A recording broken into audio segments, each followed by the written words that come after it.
Dear students and viewers, Assalamu alaikum. You are watching Physics by Iqrar Hussain YouTube channel. I am your host, your teacher Iqrar Hussain.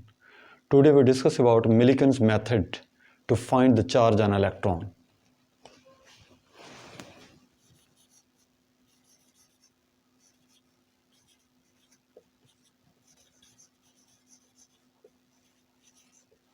Millikan's method.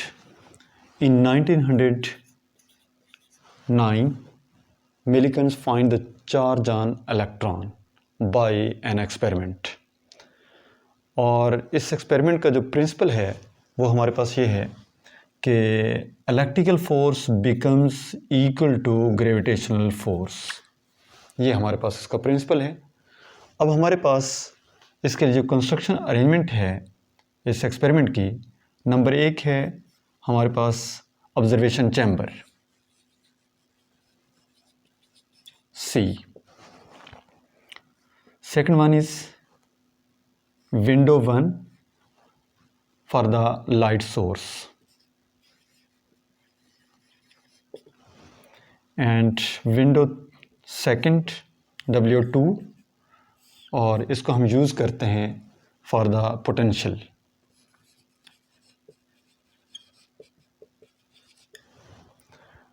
Third one is light source.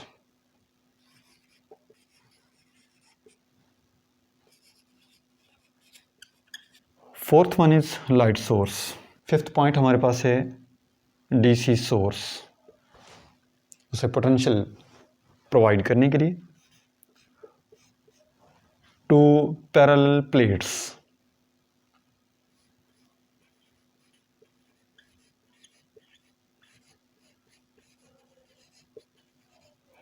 P and P dash. Atomizer to spray the oil.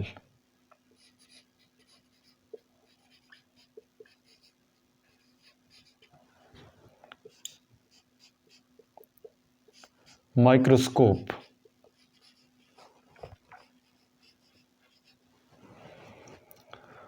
तो हमारे पास construction arrangement कुछ इस form में बन जाती है कि हमारे पास ये एक ऑब्जर्वेशन चैम्बर है।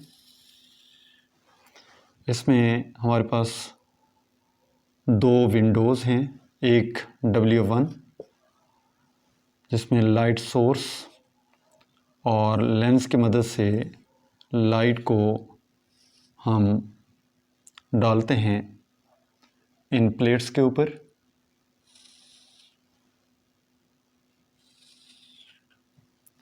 P डैश, और upper plate has a small hole H,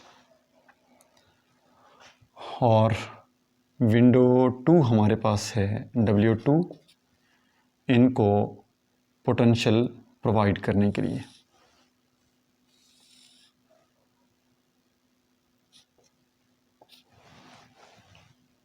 इनके दरमियान हम V पोटेंशियल सेटअप कर देते हैं, और यहाँ पे हमारे पास एक एटॉमाइज़र है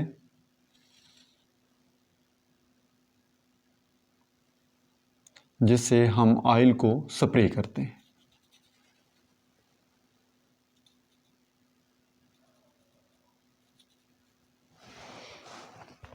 और इनको ऑब्जर्व करने के लिए माइक्रोस्कोप को हम यूज़ करते हैं। ये हमारे पास माइक्रोस्कोप M है और लाइट को इसके ऊपर डालते हैं ताकि विजिबल हो सके जो ऑयल ड्रॉपलेट्स होंगे। अब इसमें वर्किंग कुछ इस फॉर्म में है कि एटॉमाइज़र से हम ऑयल को स्प्रे करते हैं। अब ये ऑयल ड्रॉपलेट्स इस एटॉमाइज़र की वॉल्स और ऑयल के सरफेस के इन बिटवीन जब फ्रिक्शन क्रिएट होती है तो वो ड्रॉपलेट्स नेगेटिवली चार्ज हो जाते हैं, और ये चार्ज शुदा ऑयल ड्रॉपलेट्स मूव करते हैं, और ये some of the droplet comes between the 2 plates P and P dash. और हम इनको ऐसे एडजस्ट करते हैं कि वो ऑयल ड्रॉपलेट इन दोनों प्लेट्स के दरमियान सस्पेंडेड हो जाता है। सस्पेंडेड कब होता है? जब हमारे पास electrical force becomes equal to its gravitational force. और इलेक्ट्रिकल फोर्स हम लोग जानते हैं कि ये ई क्यू के बराबर है और ग्रेविटेशनल फोर्स हम लोग जानते हैं कि ये एम जी के बराबर है। और ई का हमारे पास रिलेशन है वी ओवर डी, जिसको हम पोटेंशियल ग्रेडियंट में डिस्कस कर चुके हैं। तो ये हमारे पास होगा V Q over D is equal to M G. अब हमारा टारगेट है to find the charge by Millikan's method. हमने जस्ट क्यू कैलकुलेट करना है और इसके साथ v ओवर डी मल्टीप्लाई हो रहा है, दूसरी साइड पे ये डिवाइड हो जाएगा। तो ये बन जाएगा q is equal to M G D over v। अब अगर ऑयल ड्रॉपलेट का मास फाइंड आउट हो, g 9.8 है, d distance between the two plates है और v हमारे पास पोटेंशियल होगा जो बैटरी कनेक्टेड है। अब g भी मालूम है, d distance between the two plates वो भी नोन होगा और जाहिर है पोटेंशियल भी बैटरी के लिहाज से हमें फाइंड आउट होगा। अब प्रॉब्लम क्रिएट हो रहा है कि मास फाइंड आउट हो जाए तो फिर हम चार्ज क्यों फाइंड आउट कर सकते हैं। हम ये करते हैं कि ये ऑयल ड्रॉपलेट फ्रीली मूव करता है।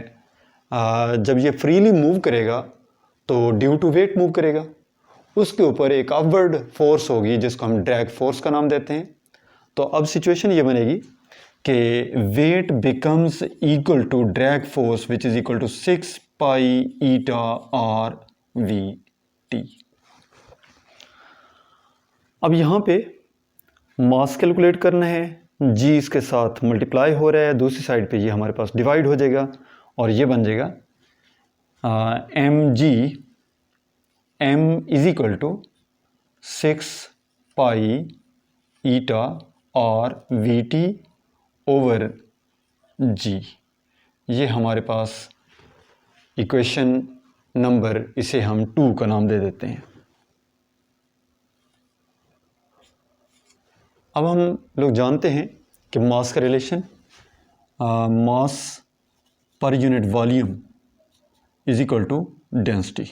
मास is equal to density into volume, और volume of an oil droplet which can be find out by the relation 4/3 pi r cube। तो मास का रिलेशन हमारे पास बन जाएगा m is equal to rho into 4/3 pi r cube. ये हमारे पास मास की value आ गई।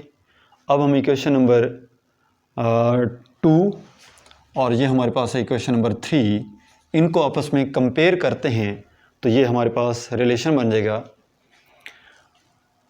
रो into 4/3 pi r cube is equal to 6 pi eta are we t over g. अब यहाँ पे कुछ फैक्टर्स हैं जो आपस में कैंसिल होंगे, तो यहाँ पर पाई से पाई कैंसिल होगा, आर से एक आर कैंसिल हो जाएगा, 4 और 6 भी सिंप्लीफाई होंगे। तो हमारे पास सिचुएशन कुछ इस फॉर्म में बन जाएगी rho into 2r square over 3 is equal to 3 eta v t over g. और हमें just r square find out करना है। R square is equal to 3 को 3 से मल्टीप्लाई करेंगे 9 eta v t over 2 rho g. ये हमारे पास रेडियस का रिलेशन आ जाएगा। इक्वेशन नंबर हमारे पास 4 बन जाएगी। तो ये हमारे पास उस ऑयल ड्रॉपलेट का स्फीयर फाइंड आउट हो जाएगा। जब हम इक्वेशन नंबर 4 से फाइंड आउट कर लेते हैं रेडियस, तो यहाँ से रेडियस फाइंड आउट हो जाएगा। 9 नंबर है, ईटा हमारे पास viscosity of the medium in which the oil droplet is moving, और वी टी हमारे पास है वेलोसिटी।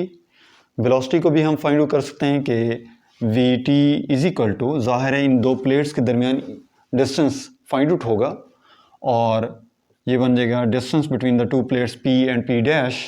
और जैसे हम ऑयल ड्रॉपलेट आता है इसको स्विच ऑफ कर लेते हैं और वो ये फ्रीली फॉल करता है, स्टॉप वॉच से इसका टाइम कैलकुलेट किया जा सकता है। तो ये d/t के ज़रिए हम वी टी फाइंड आउट कर लेंगे। जब we T is equal d/t से हमने फाइंड आउट कर लिया इसकी वी टी, तो फिर हम रेडियस कैलकुलेट कर सकते हैं। जब रेडियस फाइंड आउट हो जाएगा तो हमारे पास इक्वेशन नंबर 3 से हम फाइंड आउट कर सकते हैं मास। जब ये मास फाइंड आउट हो जाएगा तो मास फाइंड आउट होता है तो इसको हम पुट कर देते हैं इक्वेशन नंबर 1 में, और जब इक्वेशन नंबर 1 में मास की वैल्यू पुट हो जाएगी तो वहाँ से हम फाइंड आउट कर सकते हैं क्यू की वैल्यू। और यहाँ पर ये याद रहे कि हमारे पास वो जो ऑयल ड्रॉपलेट होगा जस्ट वो 1 इलेक्ट्रॉन पे कंसिस्ट नहीं कर रहा, बल्कि उसमें नंबर ऑफ चार्ज पार्टिकल्स हैं और मिनिमम जिसकी वैल्यू 1.6 क्रॉस ट्रांसफर -19 कॉलम होगी, जबकि उसमें नंबर ऑफ चार्जेस हैं। इस वजह से ये इस 1.6 क्रॉस ट्रांसफर -19 कॉलम का इंटीग्रल मल्टीपल होगा। अगर उसमें 10 चार्ज पार्टिकल हैं तो 10 से मल्टीप्लाई कर देंगे, अगर उसमें 20 चार्ज पार्टिकल हैं तो 20 से मल्टीप्लाई कर देंगे, यानी minimum value 1.6 cross transfer -19 column होगी। और ये किसी इंटीग्रल मल्टीपल होगा क्योंकि उसमें जस्ट 1 पार्टिकल नहीं है बल्कि उसमें नंबर ऑफ चार्ज पार्टिकल्स हैं। तो इस तरीके से मिलिकन ने चार्ज ऑन इलेक्ट्रॉन को फाइंड आउट किया। मिलते हैं नेक्स्ट टॉपिक में, तब तक के लिए अल्लाह हाफिज़।